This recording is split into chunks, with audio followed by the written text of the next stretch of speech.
Hi friends, இன்றைக்கி வீடியோவில் என்ன பார்க்க போகிறோன்னா லஞ்ச் பாக்ஸ் ரெசிபி தான் பார்க்க போகிறோம். குட்டீஸ் ரொம்ப விரும்பி சாப்பிடுவாங்க. இந்த மாதிரி செஞ்சு கொடுத்தீங்கன்னா அதை எப்படி செய்யுதுன்னு பார்க்கலாம் வாங்க.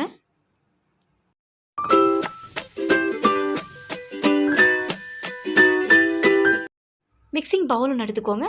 1.5 கப் அளவுக்கு கோதுமை மாவு எடுத்துக்கிறேன். இந்த மாவுக்கு தகுந்த உப்பு சேர்த்துக்கலாம். சேர்த்துட்டு தண்ணி ஆட் பண்ணி நம்ம சப்பாத்தி மாவு எப்படி பிசைவோமோ அது மாதிரி நல்லா சாஃப்டாக பிசைஞ்சு எடுத்துக்கோங்க. மாவை சாஃப்டாக பிசைஞ்சு எடுத்தாச்சு. இது ஒரு 1/2 ஹவருக்கு நல்லா ஊற விட்டுறலாம்.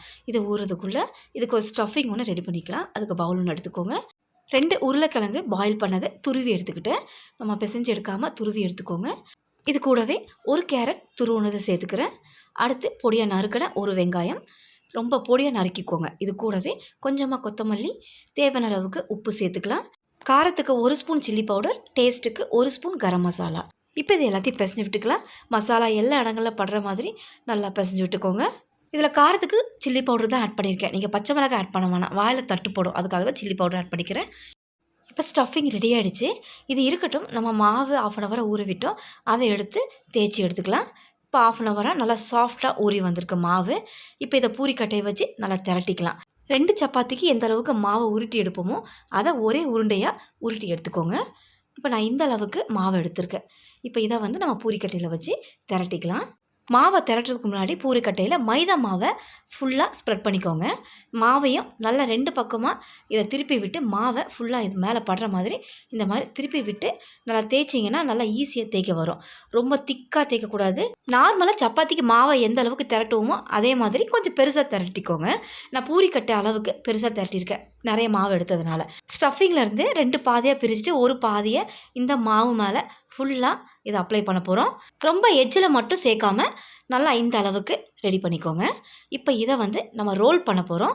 ரோல் பண்ணும்போது அடியில் ஒட்டாமல் இருக்கிறதுக்கு தான் நான் மைதாவை ஸ்ப்ரெட் பண்ண சொன்னேன். நீங்கள் கண்டிப்பாக மைதாவை நல்லா ஸ்ப்ரெட் பண்ணிவிட்டு தான் இந்த மாவை தேய்ச்சி எடுத்து இந்த மாதிரி ரோல் பண்ணிக்கோங்க. அப்போ தான் ஒட்டாமல் நல்லா ஈஸியாக ரோல் பண்ணுறதுக்கு வரும். நல்லா இந்த அளவுக்கு ரோல் பண்ணிவிட்டு 3 அப்படி இல்லைன்னா 4 கட் பண்ணிக்க போகிறோம். முதல்ல அந்த எட்ஜில் இருக்கிற மாவை கட் பண்ணிவிட்டு இதை நல்லா ஷேப்பாக கட் பண்ணிக்கலாம். அந்த எட்ஜில் இருக்கிறது மாவாக தான் இருக்கும், மசாலா ஒட்டி இருக்காதுங்கிறதுக்காக தான் நான் எட்ஜில் கட் பண்ண சொல்கிறேன். இந்த மாதிரி கட் பண்ணிவிட்டு இதை நான் 3 கட் பண்ணிக்க போகிறேன்.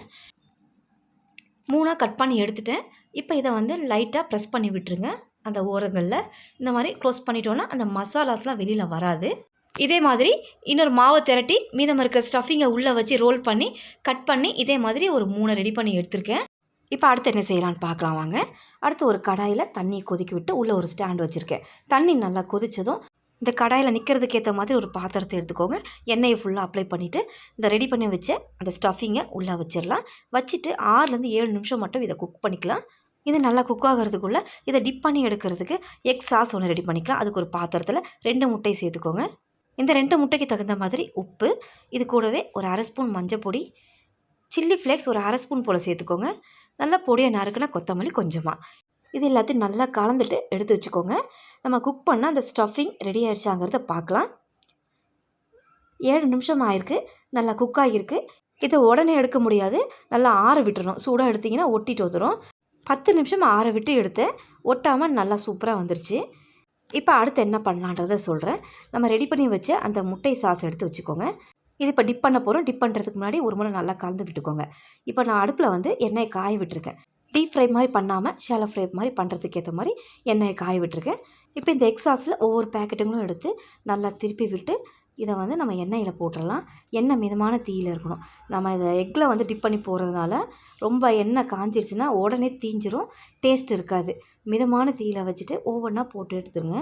போட்டு 1 நிமிஷம் ஒரு பக்கமும் இன்னொரு பக்கம் 1 நிமிஷம் நல்லா இதை திருப்பி விட்டு லைட்டாக கலர் மாறணும். இப்போ எல்லாத்தையும் நான் திருப்பி விட்டுருக்கேன். இன்னொரு பக்கம் ஒரு நிமிஷம் மட்டும் நல்லா இதை ஃப்ரை பண்ணி விட்டு எடுத்துட வேண்டியதுதான். கோதுமை மாவில் செஞ்சதுனால நல்ல ஒரு ஹெல்த்தியும் கூட. உள்ள ஸ்டஃபிங்கும் நம்ம நல்ல ஒரு ஹெல்த்தியாக தான் வச்சுருக்கோம். குட்டீஸ் விரும்பி சாப்பிடுவாங்க. குட்டீஸ் சாப்பிட்றதுங்கிறதுனால நம்ம ஆயிலில் ஃப்ரை பண்ணுறதுனால ஒன்றும் பிரச்சனை இல்லை. பெரியவங்களாக இருந்தால் கொஞ்சம் ஆயிலை கம்மி பண்ணிவிட்டு ஃப்ரை பண்ணிக்கோங்க. இப்போ 2 பக்கம் நல்லா ஃப்ரையாக இருக்குது. இப்போ இதை எல்லாத்தையும் எடுத்துடலாம். எடுத்துகிட்டு இன்னும் ஒரு 3 பேக்கெட்ஸ் இருக்குது, அதையும் போட்டு எடுத்துடலாம். ஹெல்த்தியான லஞ்ச் பாக்ஸ் ரெசிபின்னு சொல்லலாம், ஈவினிங் டைம் ஸ்நாக் ரெசிபின்னு சொல்லலாம். ஆக மொத்தத்தில் சூப்பராக இருக்கும். கண்டிப்பாக ட்ரை பண்ணுங்கள். இந்த வீடியோ பிடிச்சிருந்தால் என்னோடய சேனலை சப்ஸ்கிரைப் பண்ணுங்கள். ரொம்ப பிடிச்சிருந்தால் லைக் ஷேர் பண்ணுங்கள். தேங்க்ஸ் ஃபார் வாட்சிங்.